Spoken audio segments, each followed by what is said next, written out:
So here we are in the fourth round of the Mandela blanket, and we're going to do a granny spike stitch. It's like a normal granny stitch but with attitude. The first two rounds are just like a normal granny stitch with clusters of 3 trebles, but when you get to round 3, that's when the attitude comes in, that's when the spike comes in.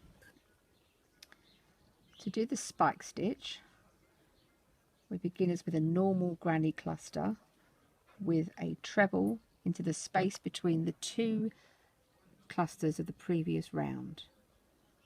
So 1 treble, but on the second stitch we're going to go into the cluster 2 rows below to the center treble of that cluster and go into that stitch. Now when you do this treble, just keep it a little bit looser because it's going to be a longer stitch, and that one makes the spike. And then on the third treble of that cluster, just as before, into the space between the 2 trebles of the previous round. So I'll just show you that again. So that's 1 treble as normal, then the spike into the center stitch of the one below, which on my blanket is yellow,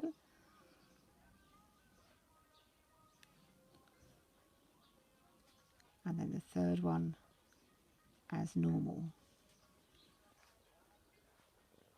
Now when you get to the corner on this, we don't spike the corner, we just do the corner as you normally would on a granny square.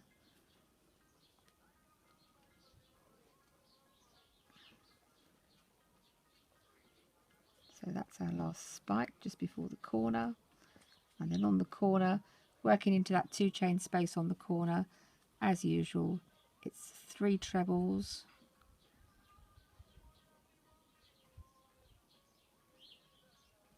two chains, and then 3 trebles.